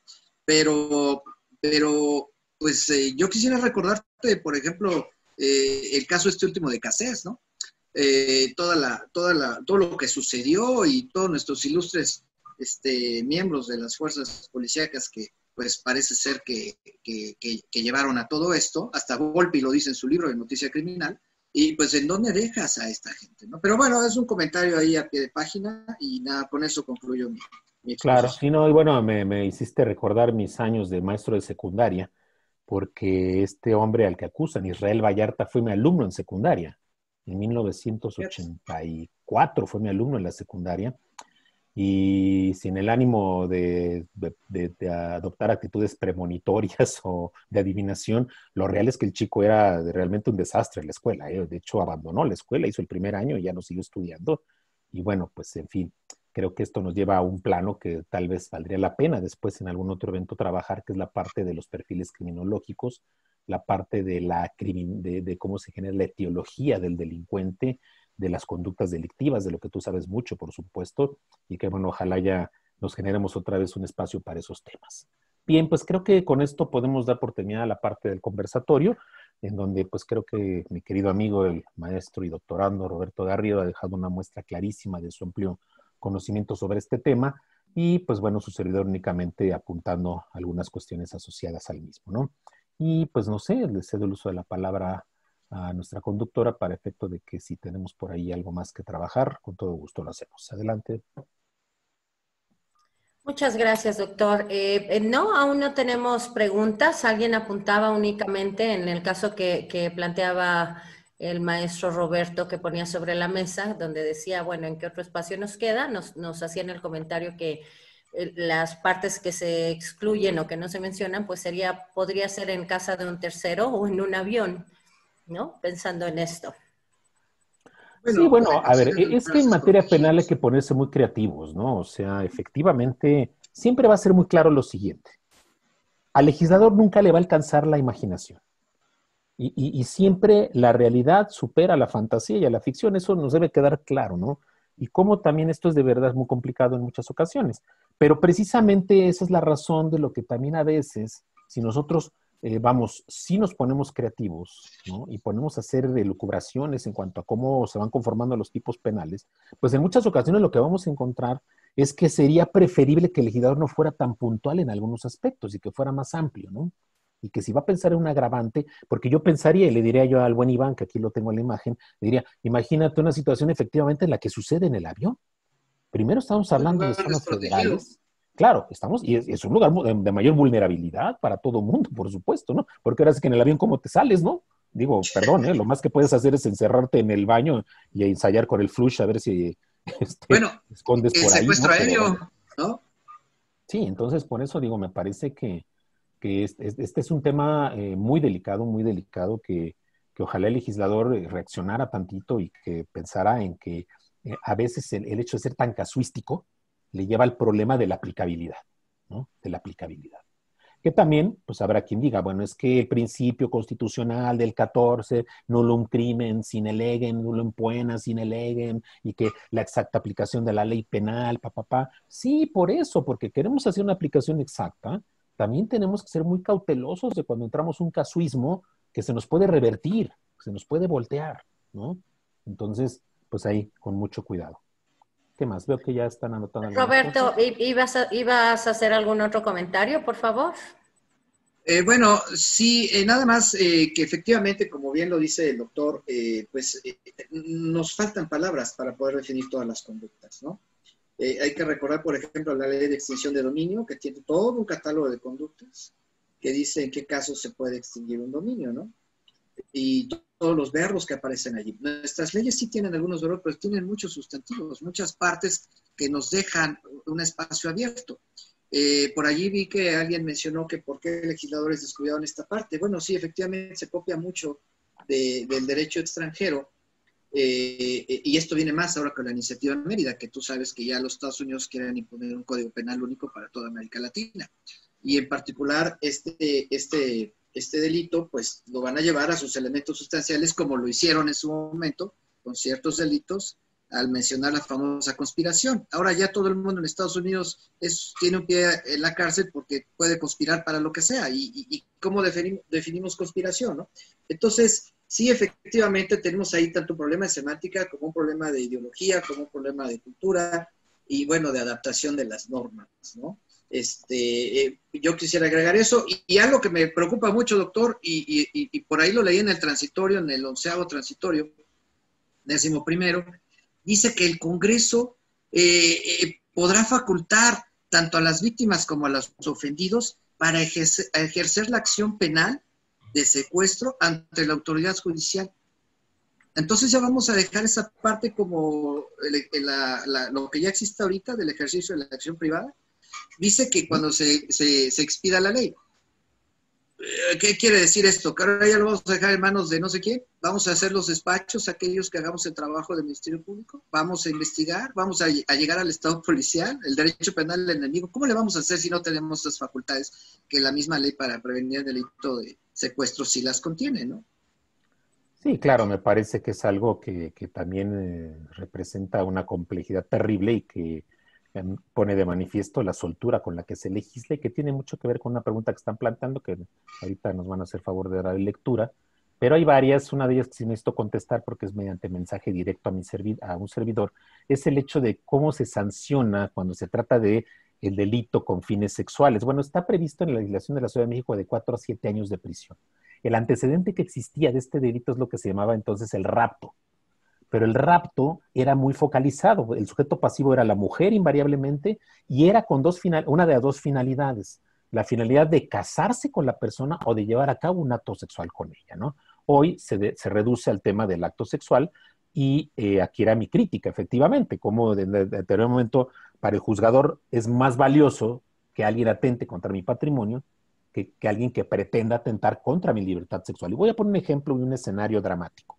Vamos a pensar que es cualquier persona, una chica de 18 años, ¿no? Es privada de su libertad con un fin sexual, ¿no? Un sujeto, el ejemplo que les estoy poniendo, va de buena fe a ver a un compañero de clase con el que va a estudiar, el compañero le echa llave a la casa y le dice, de aquí no sales hasta que tengamos relaciones sexuales tú y yo, ¿no? Y la priva de la libertad. Uh-huh. ¿Qué tanto puede pasar por sus mentes si vivieran esta condición, esta circunstancia? ¿Qué tanto puede pasar ahí? ¿Qué tanto puede suceder en esa condición de vulnerabilidad que tiene la dama cuando el sujeto, la pretensión de fondo es saciar un apetito carnal, un apetito de carácter sexual? ¿Y cómo traducirían ustedes la zozobra en la que se ve esa persona durante el lapso que transcurra bajo, ¿sí?, esta condición y, por supuesto, en esta condición de plena vulnerabilidad frente al sujeto que está llevando a cabo la conducta? ¿Qué opinas, mi querido Roberto, en este punto? Porque estamos hablando de un juego muy fuerte de la libertad sexual, ¿no? Está en medio de la libertad sexual del sujeto. Sí, bueno, yo quisiera comentar que, por ejemplo, para el delito que nos ocupa, todo secuestro requiere invariablemente de una privación ilegal de la libertad. Pero no toda privación ilegal de la libertad genera necesariamente el secuestro. Una de las fracciones o hipótesis que contempla este delito sí habla de la privación con fines sexuales, pero tiene que ser con violencia. Si no hay violencia, pues entonces parece ser que no entra en la hipótesis normativa y entonces lo arroja al catálogo de delitos, ¿no? Que puede ser violación o en fin. Efectivamente, se está dejando de lado ciertos valores, ¿sí? Hay una desvaloración de la conducta y, bueno, pues esto no nos deja en buena posición porque parece ser que, como bien lo dijiste, es un delito más patrimonial porque castiga hasta el robo y la extorsión, más la privación, pero en este tipo de delitos tan sensibles como lo es también la personalidad, la mujer que es vulnerada en su integridad, pues lo deja de lado porque requiere una cierta condición, ¿no? Entonces me parece que sí se está de alguna manera discriminando, ¿no? Se ha copiado, insisto, de una cultura distinta que pues no siempre es lo que estimamos nosotros, ¿no? Bien, tenemos una pregunta para ambos. Dice, ¿cuál sería entonces, en este antecedente que estamos manejando, cuál sería una mejor forma de legislar en esta materia entonces? Pues de entrada yo diría que hay que ser más cautelosos en copiar esquemas de otros países, porque no es igual. Y además creo que ha quedado evidencia de que el delincuente mexicano tiende a ser mucho más agresivo, tiende a ser mucho más violento. Imaginación. ¿Verdad? Claro, claro, ¿no? Y entonces me parece que hay que ser muy cautelosos con eso, ¿no, Robert? Sí, pues yo creo que hay que ver más que nada temas de política criminal. Acudiendo a mis clases del doctor Miguel Ángel Granados Atlaco, yo diría que hacer ese funcionalismo realista, ¿no? Recuerdo mucho lo que nos platicaba de Belzer, de Alexi, ¿no? Pues, ¿cómo es que necesitamos ahora un código o unas leyes penales que se basen en principios? Porque el principio de alguna manera es experiencia y no necesariamente la aplicación de la lógica del derecho. Entonces, la lógica del derecho nos lleva a un resumen, a un cuadrado, que si no está ahí no existe. Lo tenemos como principio, ¿no? De que no hay pena sin ley. Pero resulta ser que si avanzamos o evolucionamos nuestro derecho a una política criminal o al establecimiento de unas normas funcionales, realistas, basadas en principios, creo que esto nos puede ayudar más a sancionar o a determinar ciertos valores que hoy en la gramática se han dejado de lado, ¿no? No, y yo redondaría porque creo que la pregunta pone el dedo en la llaga, o sea, ¿cuál es la mejor manera realmente de legislar? Bueno, yo diría que en todas las materias primero tenemos un grave problema, o sea, no tenemos legisladores profesionales, tenemos políticos que viven de la política, pero no tenemos legisladores comprometidos con ese rol. Y como consecuencia lógica, pues esto que comentas tú, mi querido Roberto, es sumamente importante, pero les vale sombrilla. O sea, no estamos hablando de que haya esa sensibilidad acerca de la importancia de conducirse en términos de una auténtica política criminológica que, como tú dices, recupere los valores sociales, recupere las condiciones éticas de la sociedad y vaya hacia la tutela cabal de esos grandes bienes jurídicos que están en juego. La libertad personal no es cualquier cosa, ni es menor, pero tampoco, insisto, debemos complicarles la vida al aplicador de la ley, al procurador de la justicia, entiéndase las fiscalías, en el momento de hacer figuras tan complejas. Me parece que tenemos que ir hacia figuras más claras, con menos elementos de carácter subjetivo y más concretas, más concretas en cuanto a su tipificación, ¿no? Porque finalmente pues, el tipo tiene una condición abstracta, ¿no? Pero me refiero ya que veamos la realidad, es decir, hay que ir hacia la realidad. Me parece que esta parte del realismo y de estas teorías jurídicas que tratan de ir explicando cómo se va construyendo el fenómeno jurídico, tiene mucho que ver con una concepción auténtica de lo real, de lo que pasa en la calle. Y el legislador de hoy, pues si no, miren, es tan fácil como esto. A mí se me antoja imposible que alguien quiera legislar en materia de transporte si no ha utilizado el metro en la Ciudad de México, ¿no? Tengo un amigo que dice que tú no sabes de amor si nunca te has subido al metro. O sea, bueno, pues igual, no pueden saber de amor a la ciudad o de realidades o de condiciones auténticas en la vida cotidiana si no se suben al metro. Pero no escoltado por 15 tipos y con que le abran y en una estación de la línea dorada en la que ni las moscas se paran. No, no, no. Estoy hablando de una estación como Valderas, como Hidalgo. Me han contado, no conozco mucho, pero me han contado esas estaciones que son muy complicadas, ¿no? Y que en determinado momento, pues que lo vivan y que vean lo que es que te sientas el calor humano en su máxima expresión y a reserva de otras cosas más, para que entiendas entonces cuál es la lógica de las condiciones, ¿no?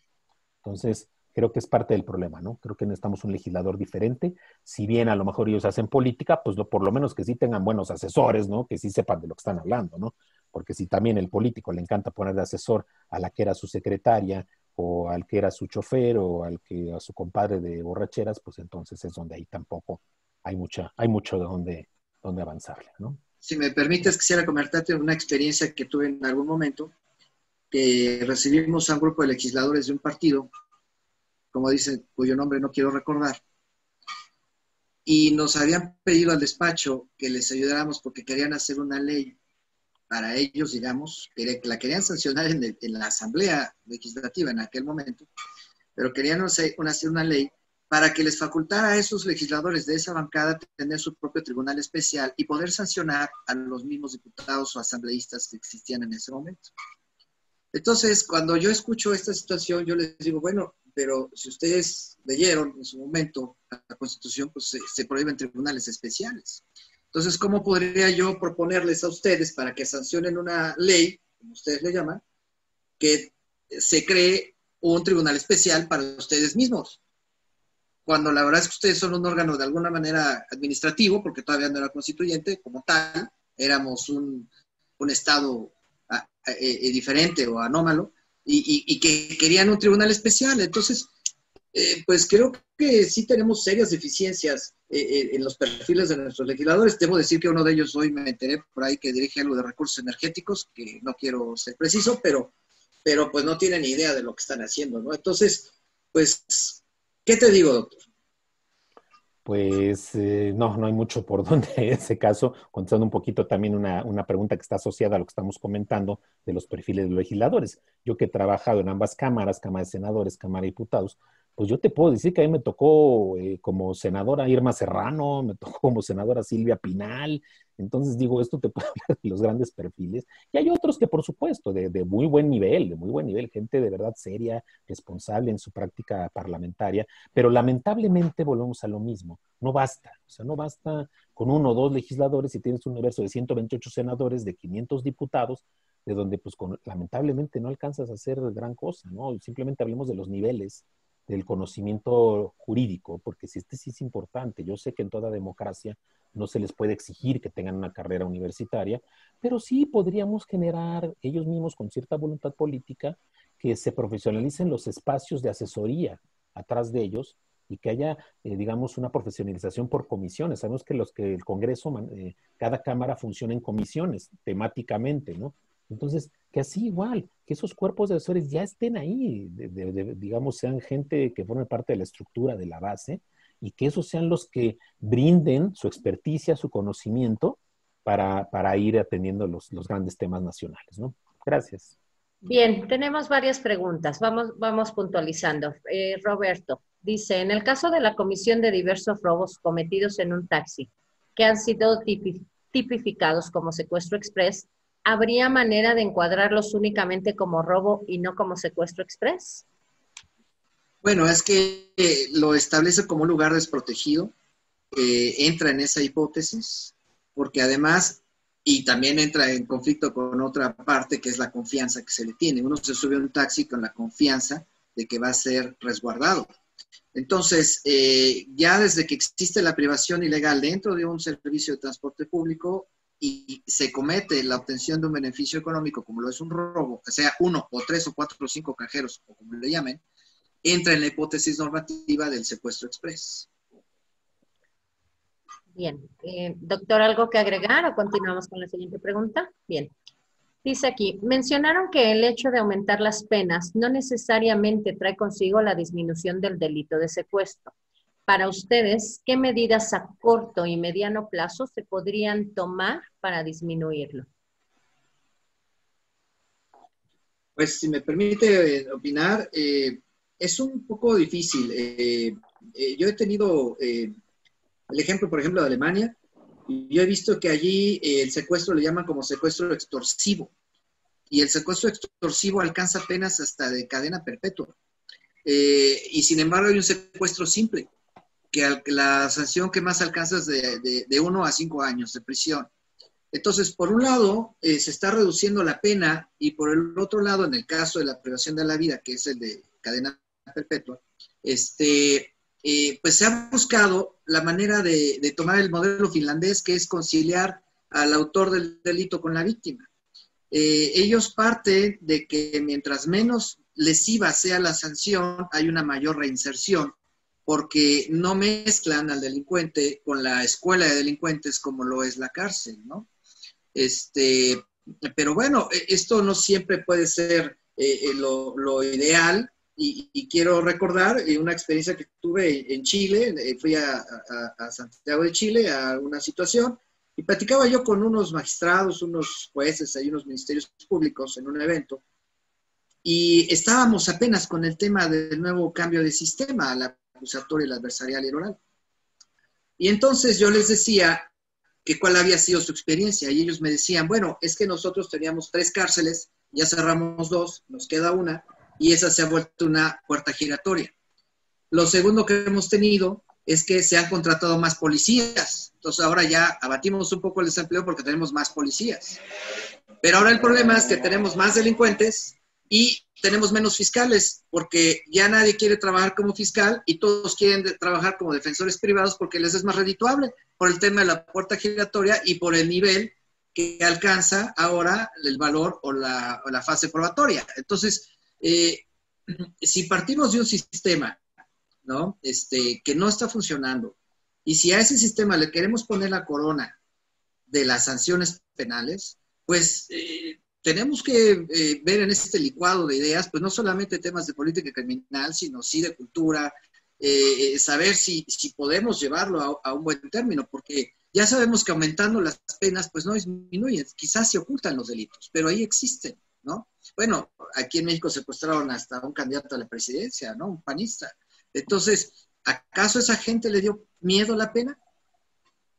Yo creo que no es el camino adecuado, pero bueno, finalmente nos encontramos en una difícil situación para resolver estos flagelos, ¿no?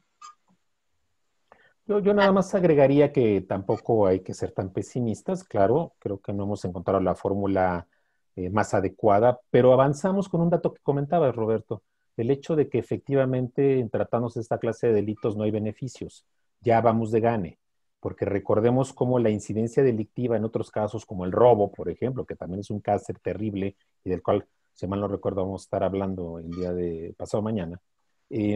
La situación fundamental aquí es que si seguimos jugando a aplicar el derecho penal y no lo hacemos, pues la gente siempre se siente en un plano de impunidad, que es lo que también juega.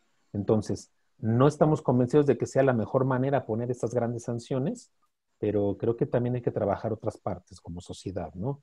La parte preventiva, sobre todo, del delito, que creo que también en muchas ocasiones, sin el ánimo de culpar a las víctimas, pues muchas veces generamos esas condiciones de posibilidad por descuido, por confianza, etcétera, ¿no? Por muchos aspectos que todos sabemos que ya a la hora que analizamos los casos específicamente, pues vamos descubriendo como en buena medida, sin quererlo o sin buscarlo, pues a veces también damos ciertas condiciones de facilidad para ser victimizados, ¿no? Entonces también en esa parte hay que trabajar. Y yo diría, no solamente es el caso del secuestro, digo, esto pasa en general, es decir, me parece que el problema es generalizado, no nada más es privativo del tema del secuestro, ¿no?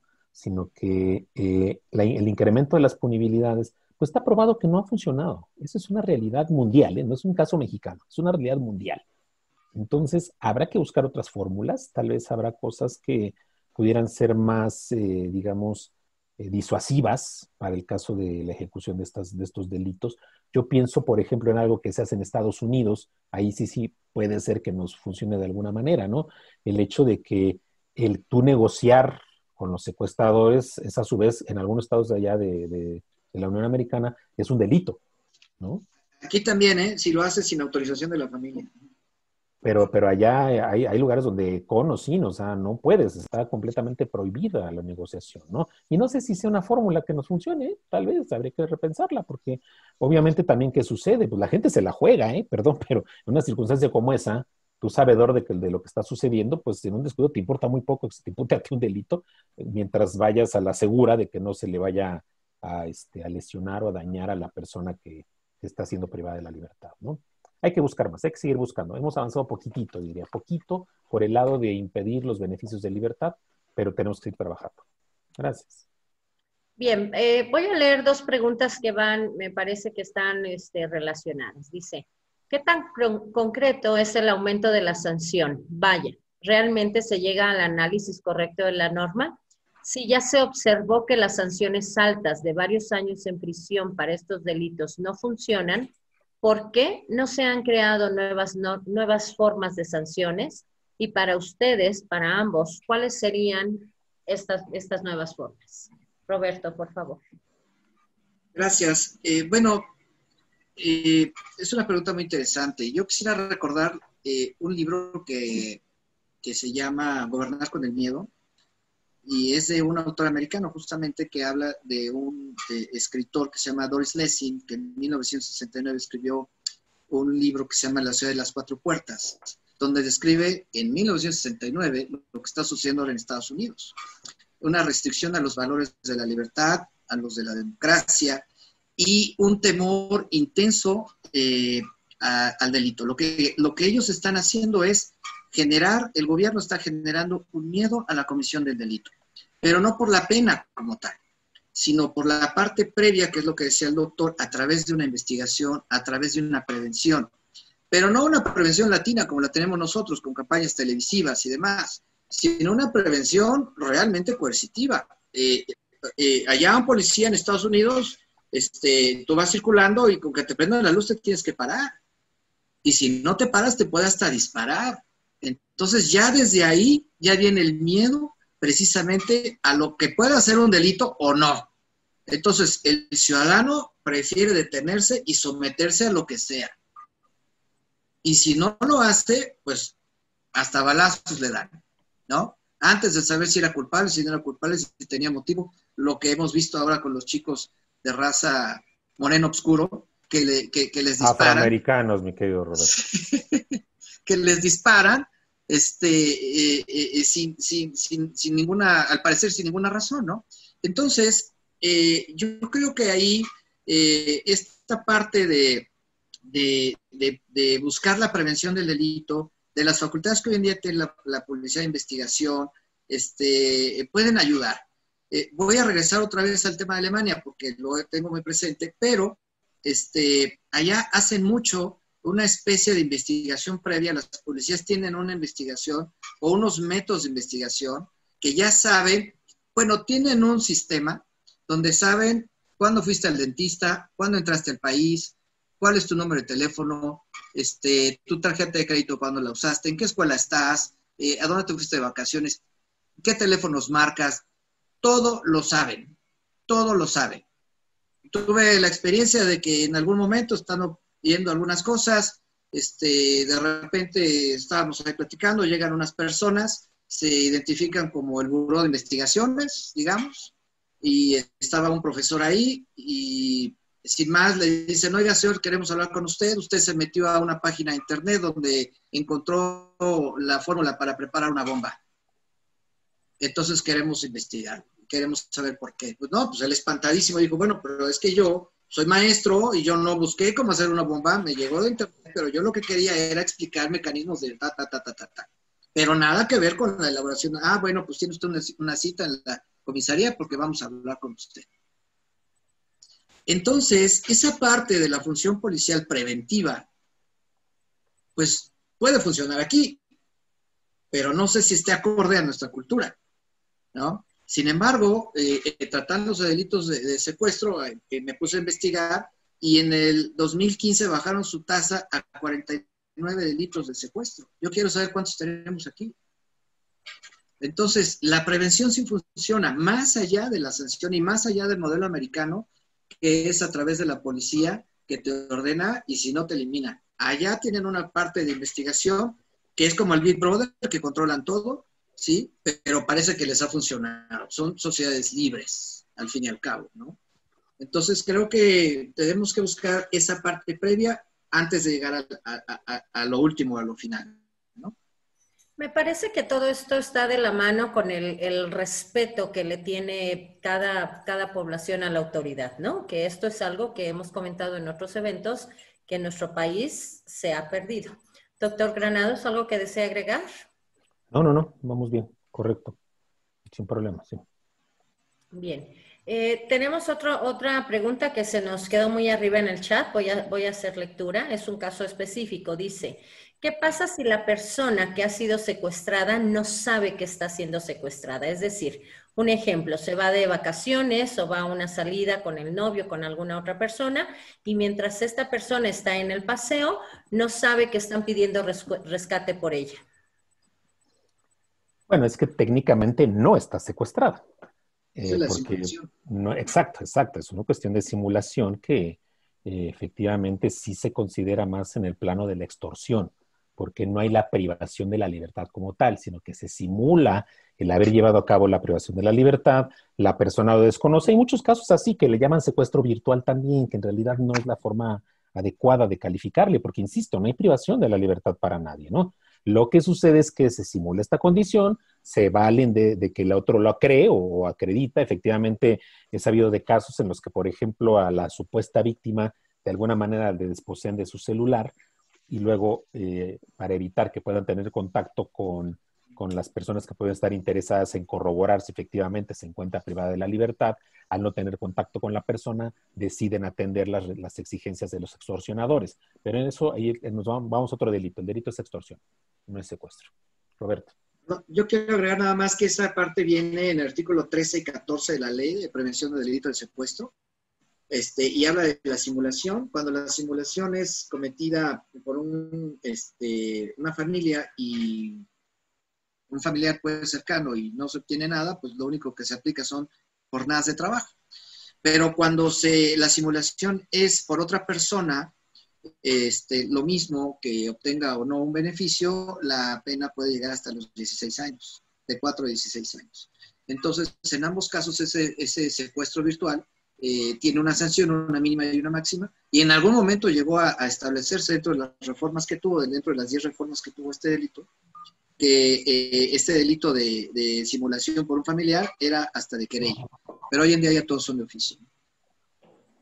Bien, otra pregunta. Si la sentencia de 40 a 60 años de prisión suena en parte absurda, ya que como mencionaban, puede que una persona muera incluso antes de esto, ¿sería la pena de muerte en un caso hipotético la mejor opción para castigar este delito? Ay, qué tema tan escabroso, el tema de la pena de muerte. A mí cuando me preguntan qué opino de la pena de muerte, yo siempre contesto lo siguiente. Siempre digo que la pena de muerte jamás a los seres humanos, definitivamente me opongo rotundamente a eso, pero que tenemos que pensarla para aquellos casos en los que alguien no se ha mostrado como ser humano, sino como subhumano o más cercano a una bestia, ¿no? Entonces creo que ahí es donde habrá que ver cuál es el grado, digamos, de una condición subhumana del sujeto, y entonces sí repensar esto, ¿eh? De verdad, yo sé que somos un país abolicionista, sé cómo se ha transformado el derecho penal en la lógica de una condición más humanitaria en muchos sentidos. Sé perfectamente que la aplicación de la pena de muerte también ha sido de forma injusta en muchas ocasiones, en más de las que hubiéramos deseado y en todos los países del mundo, que con el avance de la tecnología se ha descubierto que se cometieron muchas injusticias, sobre todo en los 70s, en los 80s, en la aplicación de la pena de muerte, pero me parece que no habría razón para dejar de considerarla, aunque sea de forma remota, ¿eh? Porque de verdad es que creo que cuando ya estamos en presencia de sujetos que, insisto, se han mostrado en una condición subhumana, que no podemos calificarles en esto de lo que nosotros conocemos como esa condición humana, con ese manejo de una psicología, de una parte emotiva, de una parte intelectiva, intrínseca a nuestra racionalidad, pues me parece que son casos en los que había que repensarla, ¿no? No estoy convencido de que eso nos resuelva algo, digamos, por lo que hace al propio sujeto, pero me parece que seguimos la regla del bien común, seguimos la regla de pensar en función de preservar a la sociedad de todo aquello que le pueda afectar. Pues hasta el propio Kant, ¿no? En su libro de La paz perpetua, llega a manejar temas así de fuertes como incluso la propia guerra, ¿no? El tema de la guerra, cuando sea necesario guerrear, cuando sea necesaria la violencia, pues habrá que recurrir a ella. Entonces, me parece que sí tenemos que ser muy cautelosos para identificar casos extremos en los que pues sería interesante pensarle, ¿no? Gracias. Gracias, doctor. Maestro Roberto, ¿algo que agregar? Bueno, pues los Estados Unidos tienen la pena de muerte, en algunos estados, Texas creo que la tiene, y sí, efectivamente son para conductas, como bien dice el doctor, que gente que se conduce ya como una bestia. El problema de eso es que, bueno, aunque aquí alguna vez se tuvo el parricidio, el traidor a la patria y demás, fue abolida, pero pues bueno, el problema es que esto, ¿quién la va a imponer? O sea, ¿en base a qué procesos? Si sabemos que adolecemos de una adecuada integración de los delitos y demás. Entonces, pues es un poco riesgoso jugar con la vida humana, ¿no? Efectivamente, tantos años de prisión pues se equipara a una pena de muerte que incluso pues para tema de discusión pues puede ser contrario al principio de proporcionalidad del artículo 22 constitucional, ¿no? Porque además sabemos que la Constitución señala que no se podrá tener más de 60 años de prisión. Entonces, ¿de qué sirve que una ley especial o general establezca 140 años de cárcel cuando la Constitución dice otra cosa? Entonces, bueno, pues es un tema ahí interesante que en otra ocasión podremos platicar con gusto. Sí, nada más para redondear el tema, digo, en México desde 2005 quedó prácticamente anulada la posibilidad de la pena de muerte porque somos signantes de muchos tratados internacionales que tienen que ver con esta visión abolicionista, pero yo creo que la realidad nos está rebasando de nueva cuenta, ¿no? Creo que hay casos en los que sí habría que evaluar, ¿no? Hasta dónde se puede rescatar una figura tan drástica como esta, pero con ese riesgo, ¿no? De cometer más injusticias que hagamos una realidad la pretensión de justicia. Bien, por cuestión de tiempo vamos con la última pregunta. Ya hace un rato mencionaban algo relativo. Dice, de acuerdo a su experiencia, ¿es adecuado el perfil de los legisladores? Doctor, por favor. No, no. La respuesta es contundente, no. O sea, no es adecuado. No es adecuado por lo que hace a la tarea legislativa. Es decir, estamos llenos de políticos que, como dice Max Weber tiene una obra bellísima que se llama El político y el científico, y él dice que lo preferible para una sociedad es gente que viva para la política y no que vivan de la política. Y en el caso mexicano, todos viven de la política, no viven para la política. Y como consecuencia lógica, ¿qué les interesa? Hacer grilla. Viene, por ejemplo, por primera vez la aplicación de la elección inmediata de legisladores. Ya todos están pensando en eso, en reelegirse, cuando ni siquiera han acabado su periodo, cuando les falta todavía lo que resta de este año legislativo, ¿sí? Y cuando realmente cuál ha sido su auténtico trabajo parlamentario. A mí que me diga mi diputado cuántas iniciativas de ley presentó y cuántas de ellas siguieron todo un proceso, fueron aprobadas, fueron dictaminadas y ahora ya son ley. ¿Y cuántas de ellas son valiosas? Porque también si fue reformarle una comita a la ley para el uso de las banquetas, pues como que no es como que no pasa gran cosa, ¿no? Entonces, me parece que no. O sea, la respuesta contundente es no. No tienen un perfil que necesitamos, insisto, en una democracia, pues tenemos que ser abiertos a que todo ciudadano y que cumpla con el requisito de elegibilidad pueda aspirar a un cargo de elección popular, pero repito, tenemos que profesionalizar a los cuerpos de apoyo, hay que profesionalizarlos. Yo fui asesor 2 veces en cámaras, una vez en diputados, fui secretario de la Comisión de Derechos Humanos en el 91 y después fui asesor de 2008 a 2012 en el grupo parlamentario del PAN y vi con tristeza que no se cumplen perfiles, es decir, que lamentablemente, insisto, los asesores pues son más por nexos, vínculos de parentesco o por condiciones nepotistas de amistad que porque realmente tengan un pleno conocimiento de cómo debe operar un órgano parlamentario. Yo quisiera agregar nada más, si me permiten, que esto lo trae a colación lo que hicimos en el ciclo pasado de conferencias que tuvimos sobre materia electoral con brillantes expositores del Instituto Electoral y demás, que el doctor son muy amigos del doctor. Y platicábamos de la necesidad de crear lo que es una licenciatura con especialidad en Derecho Electoral. Y quiero recordar, para los chicos o la gente que nos escucha, la asociación ya ha firmado convenios con universidades, estamos próximos a llevar a cabo ya la creación de una licenciatura en Derecho Electoral, como licenciatura, no una especialidad ni un doctorado, es una licenciatura precisamente porque también a mí me preocupa la calidad de legisladores que tenemos. Entonces creo que lo mejor es hacerlo desde la raíz, de chicos que pues no están maleados como los que ya conocemos hoy como legisladores, y que si llegan con una preparación realmente sólida, pues bueno, esto puede beneficiar al país en la creación de mejores leyes, ¿no? De creación de mejores, más realistas, más funcionales, y creo que le haremos un beneficio al país, ¿no? No dejando improvisados a hacer leyes que al final de la tarde, si bien es cierto, son democráticamente elegidos, pues corremos esos riesgos, ¿no? De que pues venga cualquier otra persona, ¿no? Tenemos ejemplos muy claros en la primera magistratura, pero bueno, ya es otro tema. Bien, pues con esto terminamos el día de hoy. Agradecemos inmensamente a los prácticamente 97 participantes que tuvimos todo el tiempo. Maestro Roberto, un gusto haber coincidido en este espacio. Gracias por la invitación, gracias por su valiosa aportación. Doctor Granados, como siempre, un placer estar con usted a cargo de este evento. Si tienen algunas palabras antes de que yo despida el evento, por favor.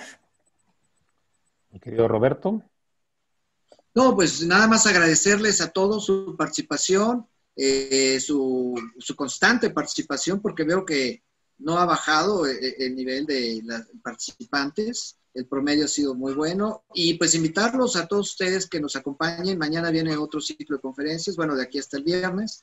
Y seguiremos aquí en la asociación tratando de tocar temas que pueden ser de relevancia, componentes muy buenos. Y bueno, pues ya encontrarán los datos de contacto en la pantalla, ¿no? Y agradecerles de nueva cuenta su asistencia. Bueno, yo también agradecer a todo el staff de la NAP que nos han estado apoyando de manera diligente. Mi querido Roberto, este placer de compartir contigo el espacio y de que vamos a seguir haciéndolo toda la semana, ¿no? Agradecerles a todos su presencia de las diferentes instituciones académicas que nos están acompañando, esperarlos mañana, invitarlos a mañana. Mañana va a estar con nosotros el director del Seminario de Derecho Penal de la Facultad, el maestro Arturo Luis Cosío Zazueta, y vamos a hablar del tema de delitos sexuales. Entonces, creo que va a ser también otro tema de mucho interés y pues bueno, ojalá contemos con el favor de su presencia también el día de mañana. Muchas gracias a todos por su presencia. Pues gracias a todos por acompañarnos. Les recuerdo que al final del evento van a dejar una pantalla con los datos de nuestros dos participantes del día de hoy para en caso de que alguien quiera contactarlos de manera particular y que todo el evento de toda la semana será retransmitido en su momento por el canal de YouTube y la página de Facebook de la NAP. Gracias a todos por su presencia, gracias a todos por su participación. Buenas tardes.